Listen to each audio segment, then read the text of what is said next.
भोंदू अशोक खरात गजाआड गेला तरी त्याचे एक ना अनेक काळे कारनामे दररोज समोर येत आहेत.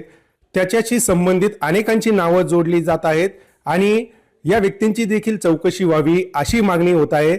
त्यातच रमेश हिंगे नावाचे त्यांचे पे असल्याची चर्चा आहे आणि ते फरार असल्याचं देखील बोललं जात आहे. मात्र आता आपण साम टीव्हीवर बघू शकतो, आपल्या सोबत आता आहेत स्वतः रमेश हिंगे. ज्या काही सध्या चर्चा सगळ्या सुरू आहेत, तुम्ही पीए असल्याची चर्चा आहे आणि तुम्ही फरार असल्याचं बोललं जाते, काय तथ्य या सगळ्या गोष्टींमध्ये आहे? मी रमेश शिंगे, मी एक शिक्षक आहेत.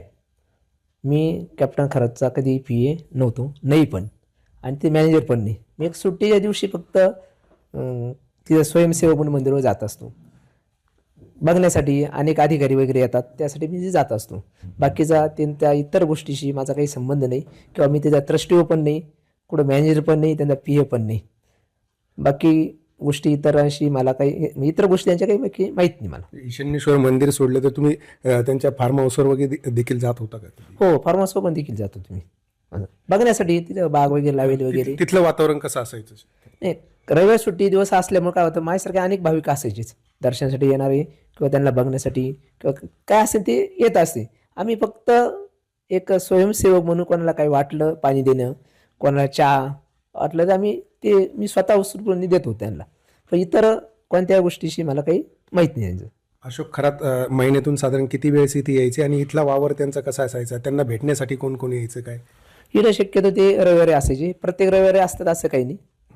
कदाचित काही रविवारी राहता नव्हते, काही आम्हाला महिन्यामध्ये 2 महिने पण येत नव्हते, काही आम्हाला प्रत्येक रविवारी येत असतात. पण मग येणारे सगळे चांगल्या प्रकारे लोक, प्रतिष्ठित लोक असायचे त्यांना भेटण्यासाठी. आणि आम्हाला ग्रामीण भाग एरिया असल्यामुळे आम्हाला त्यात एक आवड किंवा इंटरेस्ट, ते बघण्याची उत्सुकता म्हणून आम्ही जात होतो. कोणते कोणते मोठे अधिकारी, मंत्री त्यांना या ठिकाणी भेटायला यायचे? तुम्ही त्यांना ओळखता?